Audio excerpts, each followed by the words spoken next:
अरे वो देखो, मानव भैया आ गए। मानव भैया? ये तो वही है ना जो बड़ा आदमी बनने शहर गए थे कई साल पहले। हाँ, चलो चलकर देखते हैं कि ये वापस क्यों आए हैं। जब वो दोनों मानव के पास जाते हैं तो उसकी हालत बहुत ही खराब होती है। अरे मानव भाई, तुम तो शहर बड़े आदमी बनने गए थे ना, फिर आपका ये हाल? अभी ये सब वक्त नहीं है भाई कुछ भी बताने का। हम शहर से 300 किलोमीटर पैदल चलकर आए हैं और हम सब कई दिनों से भूखे हैं। अगर हो सके तो हमें राशन पानी कुछ दिन के लिए उधार दे दो भैया। तुम अपने घर जाओ और आराम करो मानव भाई। और रही खाने की बात, तो मैं गांव के मुखिया को बोल देता हूँ, वो कुछ दिनों का राशन पानी तुम्हारे घर भिजवा देंगे। आपका बहुत बहुत शुक्रिया किशोर भाई। मुखिया उनके घर 1 महीने का राशन पानी भिजवा देता है। सुनिए जी, आखिर कब तक हम इन गांव वालों से छुपा कर रखेंगे कि हम शहर से भागकर क्यों आए हैं? तो हम इन गांव वालों से क्या कहते कि शहर में रहकर हम पर इतना कर्जा हो गया और वो चुका न पाने की वजह से हम गांव वापस आए हैं।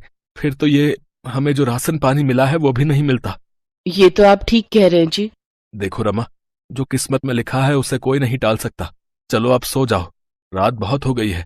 मैं कल ही मुखिया से मिलकर काम की कोई बात करता हूँ। अगले दिन मानव मुखिया से मिलता है और अपने बेरोजगार होने की समस्या बताता है। देखो मानव, तुम इस गांव के बेटे हो और अब तुम इसी गांव में रहकर अपना कोई काम शुरू करो। आपने बिल्कुल सही कहा मुखिया जी। वैसे मैं शहर में सारा दिन ऑटो रिक्शा चलाता था और शाम को रमा और मैं पानी पूरी का ठेला लगाते थे। तो मैं सोच रहा हूँ कि क्यों ना मैं इस गांव में भी पानी पूरी बनाकर बेचूं। हाँ हाँ, ये तो बहुत ही अच्छा ख्याल है। वैसे भी अपने गांव में एक भी पानी पूरी वाला नहीं है।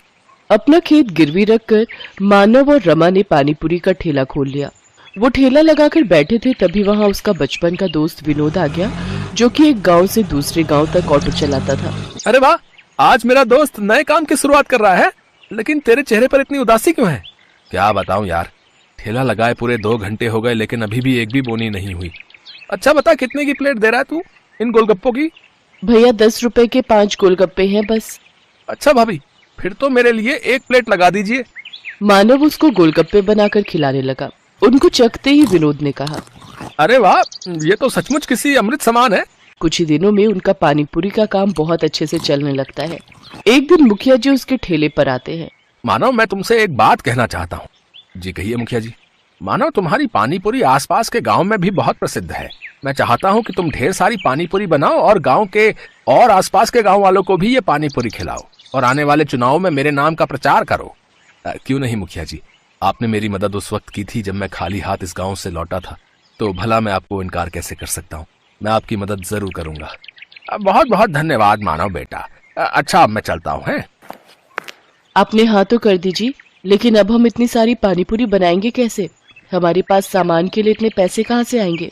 अब हमें अपने गिरवी रखे खेत को बेचना होगा। ये आप कैसी बातें कर रहे हैं जी? अगर अच्छी कमाई हो गई तो फिर हम उस कमाई से नया खेत ले लेंगे, लेकिन मैंने मुखिया को जुबान दी है और अब मैं अपनी बात से पीछे नहीं हट सकता। और इस तरह मानव ने अपनी जमीन भी बेच दी। क्या बकवास कर रहे हो मानव? आखिर हमारे बीच पैसों की बात कहाँ हुई थी? मजाक मत कीजिए मुखिया जी, मैंने अपना खेत भी बेच दिया है। ऐसे तो मैं बर्बाद हो जाऊंगा। चुपचाप जाता है या धक्के मारकर निकालूं यहाँ से? दुखी होकर मानव घर पहुंचता है और रमा को सारी बात बताता है। अब तो हम लोग भूखे मर जाएंगे जी, जो बचा खुचा था वो भी हमने बेच दिया। मानव और मुखिया के झगड़े का पता सारे गांव में लग जाता है और अब कोई भी मानव के ठेले पर पानीपुरी खाने नहीं आता। एक रोज विनोद मानव के घर आता है और कहता है, मानो मैं कुछ दिनों के लिए किसी काम से शहर जा रहा हूँ, तब तक मैं अपना ये ऑटो रिक्शा यहीं छोड़कर जा रहा हूँ। है इस गांव में इकलौते तुम ही हो जो ऑटो चलाना जानते हो। जब तक मैं वापस नहीं आ जाता तुम इसे अपने ही पास रखो। अगर तुम्हें कोई परेशानी ना हो तो क्या मैं कुछ दिनों के लिए तुम्हारे इस ऑटो का इस्तेमाल कर सकता हूँ भैया? हाँ हाँ, क्यों नहीं। अरे ये भी कोई पूछने की बात है? इतना कहकर विनोद वहां से चला जाता है। सुनिए जी, मुखिया जी ने जो ढेर सारी पानीपुरी बनवाई थी, क्यों ना हम उन पानीपुरियों को ऑटो में ले जाकर आसपास के गांव में बेचें? मानव रमा के साथ मिलकर गांव-गांव घूमकर अपनी बनाई हुई पानीपुरी बेचने लगा। देखते ही देखते वो दोनों ऑटो रिक्शा पानीपुरी वाले नाम से फेमस हो गए। आज मैं बहुत खुश हूँ। हमेशा से कर्जे से भागते आया हूँ, लेकिन आज तो ऐसा लग रहा है मानो मैं दुनिया जीत चुका हूँ। कुछ दिन बाद विनोद एक नया ऑटो लेकर गांव पहुंचा। अरे वाह विनोद, नया ऑटो?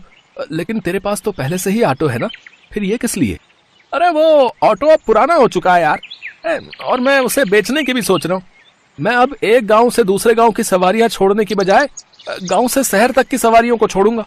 अगर आप बुरा ना मानो विनोद भाई, तो क्या ये ऑटो हमें बेच सकते हो? अरे ये भी कोई पूछने की बात है? आज से ये ऑटो आपका हुआ है। तेरी बड़ी मेहरबानी मेरे दोस्त। ये ले, ये तेरे ऑटो रिक्शा के पैसे पकड़। रमा और मानव तो ऑटो पाकर बहुत खुश थे। अब वो दोनों सारा दिन एक गांव से दूसरे